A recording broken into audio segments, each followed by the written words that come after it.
என்னுடைய பெயர் சரவணன். நான் காவல்துறையில் பணியாற்றுகிறேன்.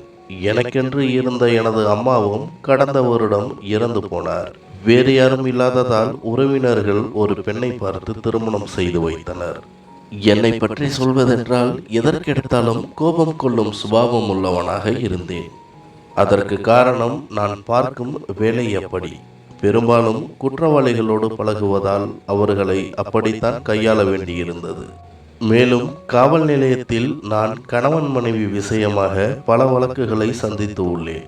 அதில் 3 குழந்தைகளின் அம்மா, கல்யாணமாகி சில மாதங்களே ஆன மனைவி, இளம்பெண்கள் என காதல் என்ற போர்வையில் தனது குடும்பத்தாரையும் கணவன்களையும் அவமானப்படுத்திவிட்டு செல்வதை கண்டதுண்டு. எங்கே நமது வாழ்க்கையிலும் இதை போல நடந்துவிடக்கூடாது என்பதனால் மனைவியை இப்பொழுதே மிரட்டி வைக்கலாம் என்று அவளிடம் சற்று கோபப்படுவேன். ஏனெனில் எனது வீட்டில் அவளை கவனிப்பதற்கு யாரும் இல்லை.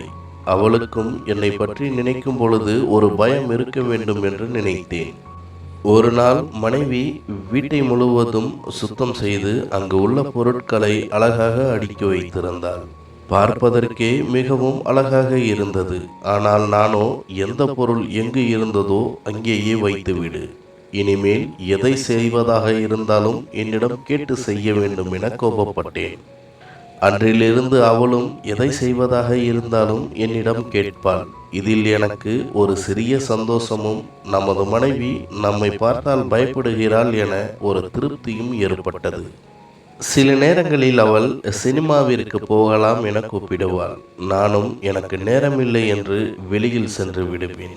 சில நேரங்களில் வெளியில் சாப்பிடலாம் என கூப்பிடுவாள். அதற்கும் நமது வீடு இருக்கும் பொழுது அங்கு எதற்கு போய் சாப்பிட வேண்டும் என கூறிவிடுவேன். இப்படியாக சின்ன விஷயங்களுக்கு கூட அவளுக்கு நேரம் ஒதுக்குவதில்லை. சில சமயம் மழை பெய்தால் வாருங்கள் மழையை ரசிக்கலாம் என கூறுவாள். நானும் குழந்தையைப் போல செய்யாதே, இப்பொழுது உனக்கு திருமணமாகிவிட்டது என கூறிவிடுவேன். திருமணமாகி 1 வருடம் வரை அவள் என்னையே சுற்றி சுற்றி வந்தாள். நீங்கள் எனக்காக நேரம் ஒதுக்குவதில்லை, நான் உங்களை காதலிக்கிறேன் என்பாள். உங்களுக்கென்று யாரும் இல்லை, நானும் உங்களைப் போலவே எனது அப்பா அம்மாவை விட்டுவிட்டு உங்களுடன் வந்துள்ளேன், என்னையும் புரிந்து கொள்ளுங்கள் என்பாள். சில சமயம் உண்மையாகவே நேரம் இருக்காது. ஏனெனில் நான் பார்க்கும் வேலை எப்படி, எனக்கும் மனைவியை எப்படி கையாள்வது என்று தெரியாது. அவளது உரிமை என்னவென்றும் எனக்கு தெரியாது.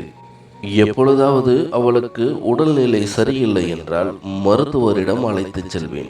ஏதாவது அவளுக்கு தேவைப்பட்டால் வாங்கி வந்து தருவேன். இதை வைத்து நான் ஒரு சிறந்த கணவன் என எனக்குள்ளே நினைத்து கொள்வேன். சில சமயங்களில் எங்களுக்குள் சின்னதாக பிரச்சனைகள் வருவது உண்டு. அப்பொழுதெல்லாம் அவள் என்னை நீங்கள் கவனிப்பதில்லை என்று கூறுவாள். அதற்கு நானும் இதைவிட எப்படி நான் கவனிப்பது?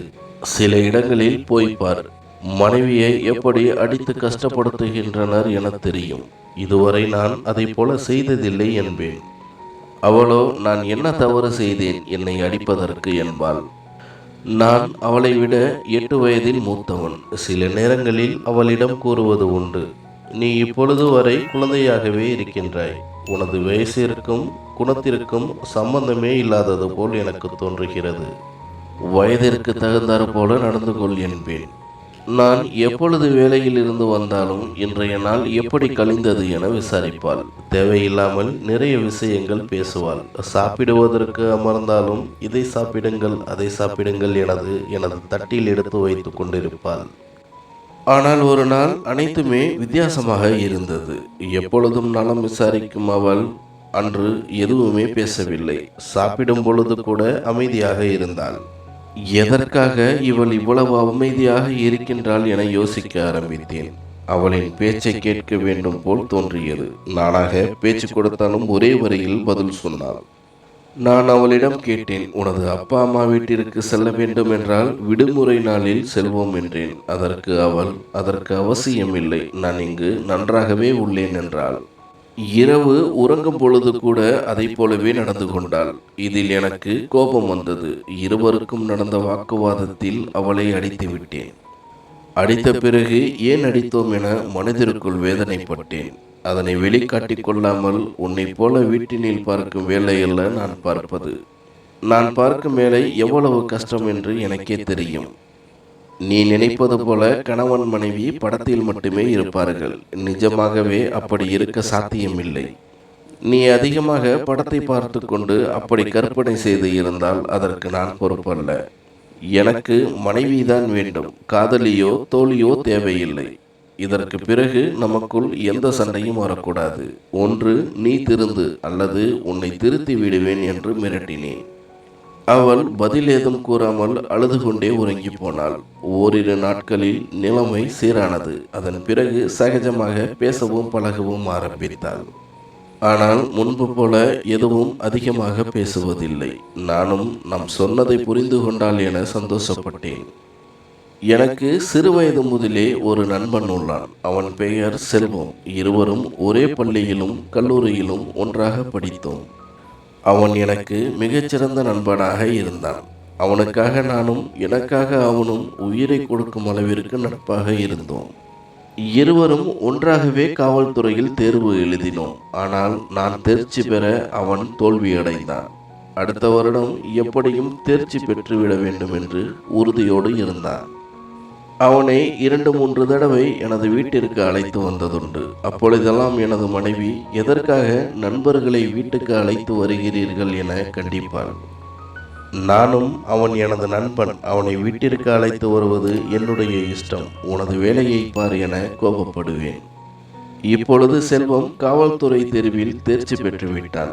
அதிர்ஷ்டவசமாக நான் இருக்கும் காவல் நிலையத்திலேயே வேலையும் கிடைத்தது. அவனுக்கு இன்னமும் திருமணமாகவில்லை. ஆனால் திருமணத்தை பற்றி நிறைய கனவுகள் கண்டு கொண்டிருப்பான். சில சமயம் என்னிடம் கேட்பான், உனது திருமண வாழ்க்கை எப்படி போகிறது என்று. அதற்கு நானும் அது மிகவும் கஷ்டமான ஒன்று, நீ திருமணம் செய்து கொள்ளாமல் இருப்பதே நல்லது என கூறுவேன். ஒரு நாள் மதிய நேரம் எனக்கு பிடித்தமான உணவை சமைத்திருந்தாள் மனைவி.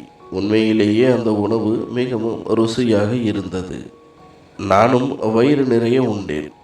உணவை பற்றி அவளை பாராட்டலாம் என்று நினைத்தேன். ஆனால் ஏனோ வார்த்தைகள் வரவில்லை. அதிகமாக சாப்பிட்டதால் சிறிது நேரம் உறங்கலாம் என உறங்கினேன். சற்று அதிகமாகவே உறங்கிவிட்டேன். 3 மணி நேரம் தாமதமாக வேலைக்கு சென்றேன். அங்குள்ளவர்கள் முதல் முறையாக இவ்வளவு தாமதமாக வருகிறீர்கள் என கிண்டல் அடித்தார்கள். நண்பன் செல்வனும் என்ன ஆயிற்று என கேட்டான். ஏனோ தெரியவில்லை, உறங்கிவிட்டேன் என்றேன். மனைவி முன்பு போல எதுவும் என்னிடம் சொல்வது கிடையாது. அதனால் ஏதோ ஒன்றை இழந்தது போல ஒரு உணர்வு உண்டானது. அவளது நடவடிக்கைகளிலும் மாற்றம் ஏற்பட்டது. முன்பு போல அவள் அனைத்து வேலைகளையும் சுத்தமாக செய்வது இல்லை. எடுத்த பொருளை எடுத்த இடத்தில் வைப்பது இல்லை. மாதம் குடும்ப செலவுக்காக கொடுக்கும் பணத்திலும் குறைவு ஏற்பட்டது. நானும் அதை பெரிதாக கண்டுகொள்ளவில்லை. இப்பொழுதெல்லாம் மதிய உணவு சாப்பிட்ட பிறகு நன்றாக தூக்கம் வர தொடங்கியது.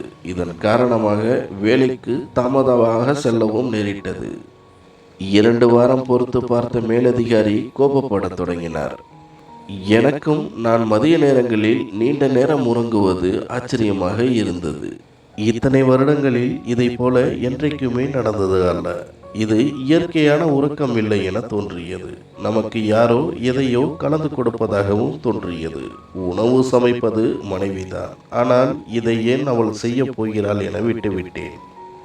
ஒரு நாள் நண்பன் செல்வனை மேலதிகாரி அவரது அறையில் வைத்து திட்டிக் கொண்டிருந்தார். அவர் பேசுவது லேசாக காதில் விழுந்தது. நீயும் உனது நண்பன் சரவணனை போல மதிய நேரங்களில் தாமதமாக வருகின்றாய். எங்கே இருவரும் சேர்ந்து வேறு தொழில் தொடங்கிவிட்டீர்களா என கத்திக் கொண்டிருந்தார். எனக்கு ஆச்சரியமாக இருந்தது. நான் தான் தாமதமாக வருகின்றோம், இவன் ஏன் வருகின்றான் என தோன்றியது. அவனிடமும் அதை பற்றி கேட்டேன். அதற்கு செல்வம், ஒரு நாள் நண்பர்களுடன் வெளியில் சென்று விட்டேன், அதற்காக என்னை திட்டிக் கொண்டிருக்கிறார் என்றார். ஆனால் ஒரு நாளுக்காக திட்டக்கூடிய மேலதிகாரி அவர் இல்லை. அவன் சொல்வதில் ஏதோ உண்மை இல்லை என்று தோன்றியது. இத்தனை வருட போலீஸ் வாழ்க்கையில் நான் கற்றுக்கொண்ட முதல் பாடமே யாரையும் அவ்வளவு எளிதில் நம்பக்கூடாது என்பதுதான். மறுநாள் என் மனைவியை அழைத்து, உனக்கு ஏதேனும் குறைகள் உள்ளதா? அப்படி இருந்தால் என்னிடம் தாராளமாக தெரிவிக்கலாம் என்றேன். அதற்கு அவளோ, நீங்கள் எனது கணவன், உங்களிடம் நிறை குறைகள் இருப்பினும் உங்கள் மீது அன்பும் பாசமும் எனக்கு நிறையவே உள்ளது. வீணாக எதையும் நினைத்து குழம்பிக் கொண்டிருக்காதீர்கள். நான் உங்களுடன் சந்தோஷமாக உள்ளேன் என்றாள். அவள் அப்படி சொல்லும் பொழுது பொய் சொல்லுவதாக தெரியவில்லை. ஏனெனில் காவல்துறையில் ஒருவரின் முகத்தை வைத்து பொய் சொல்கிறார்களா உண்மையை சொல்கிறார்களா என கற்றுக் கொடுத்துள்ளனர். எனது வாழ்வில் சில நாட்களாக என்ன நடக்கிறது என புரியவில்லை. என் மனைவியுடன் இடைவெளி சற்று அதிகமானதாக தோன்றியது. இரவினில் அருகில் சென்றாலும் தலை கால் வலி என தவிர்க்க ஆரம்பித்தாள். ஒரு நாள் இரவு மனைவியிடம், நான் நாளை காலை வெளியூர் செல்ல வேண்டும், 2 நாட்களுக்கு உண்டான துணிகளை எடுத்து வை என்றேன். அவளும் சரி என்று சாதாரணமாக துணிகளை மடித்து கொண்டிருந்தாள். நானும் அவள் என்ன செய்கிறாள் என அறையை விட்டு வெளியே வந்து ஜன்னல் ஓரமாக நின்று கவனிக்க ஆரம்பித்தேன். நான் வெளியே வந்ததை கவனித்த அவளும் முகத்தில் ஒரு பிரகாசமான புன்னகை பூப்பதை பார்த்தேன். முன்பெல்லாம் வேலை விஷயமாக வெளியே சென்றால், எப்பொழுது வருவீர்கள், சீக்கிரம் வந்து விடுங்கள் என கூறுவாள். ஆனால் இப்பொழுது அப்படி ஒன்றும் கூறவில்லை. காலை சொன்னது போலவே வீட்டை விட்டு கிளம்பினேன். நான் அவளிடம் 2 நாட்கள் வெளியில் போவதாக பொய் சொல்லி, நமக்கு என்ன நடக்கிறது, நாம் உறங்கிய பிறகு அவள் என்ன செய்கிறாள் என்பதை அறிந்து கொள்வதற்காகவே அப்படி செய்தேன். இப்பொழுது மதிய நேரமும் நெருங்கியது. வீட்டில் என்ன செய்கிறாள் என்பதற்காக வீட்டை நோக்கி நடந்தேன். அப்பொழுது காவல் நிலையத்தில் இருந்து தொலைபேசி அழைப்பு வந்தது. ஒரு இடத்திற்கு அவசரமாக செல்ல வேண்டும் என்று. நான் செல்வத்தை அனுப்புங்கள், நான் வருவதற்கு நேரமாகும் என்றேன். அவர்களும், செல்வம் காலையிலேயே விடுமுறை சொல்லிவிட்டு சென்று விட்டான், இப்பொழுது நீதான் அங்கு செல்ல வேண்டும் என்றனர். நானும் சிறிது நேரத்தில் சென்று விடுகிறேன் என சொல்லிவிட்டு வீட்டை நோக்கி வேகமாக புறப்பட்டேன். வீட்டை அடைந்தவுடன் கதவை தட்ட மனைவி திறக்கவில்லை. வெகு நேரமாக தட்டி கொண்டிருந்தேன். எந்த பதிலும் இல்லை. அவள் உள்ளே இருக்கின்றாளா இல்லையா என்பது கூட தெரியவில்லை. சிறிது நேரம் யோசித்து பின்பக்கம் சென்று மாடிப்படிகளில் ஏறி வீட்டிற்குள் இறங்கினேன். அப்பொழுது மனைவியின் அறையில் இருந்து வித்தியாசமான சத்தம் கேட்டது. அவளின் அறையும் தாழ்பால் போட்டிருந்தது. அந்த சத்தத்தை வைத்து என்னால் என்ன நடக்கிறது என்பதை புரிந்து கொள்ள முடிந்தது. அந்த கதவை நான் தட்டவில்லை, அதற்கு பதிலாக ஓங்கி உதைத்தேன். அது உடைந்து திறந்தது. நான் அங்கு கண்ட காட்சிதான் என்னை நிலைகுலைய வைத்தது. இத்தனை நாள் உயிர் நண்பனாக இருந்த செல்வம் இப்பொழுது எனது மனைவியின் அருகே படுத்திருந்தான். எனது கோபத்தை கட்டுப்படுத்தி கொண்டு ஒன்றும் பேசாமல் வெளியில் வந்து அமர்ந்தேன். மனைவியும் செல்வமும் என்னுடன் பேச முற்பட்டனர். ஆனால் அவர்களிடம் நான், ஏதாவது என்னிடம் பேசினால் உங்கள் இருவரையும் கொன்று விடுவேன். அதற்கு முன்பாக இங்கிருந்து சென்று விடுங்கள், இதுதான் உங்களுக்கு நல்லது என்றேன். செல்வமோ, நீ அவளுக்கான நேரத்தை கொடுக்கவில்லை, அதனால்தான் உன்னை விட்டுவிட்டு என்னிடம் வந்தாள். இவ்வளவு அன்பான மனைவியை உன்னால் புரிந்து கொள்ள முடியவில்லை என்றான். நான் மனைவியை கோபத்துடன் பார்க்க, அவள் எந்த குற்ற உணர்ச்சியும் இல்லாமல் சாதாரணமாக நின்று கொண்டிருந்தாள். அப்பொழுது என்னால் ஒன்று புரிந்து கொள்ள முடிந்தது. என்னை விட அவனை அதிகமாக பிடித்திருக்கிறது என்று. இருவரும் வெளியே சென்று விடுங்கள் என கத்தினேன்.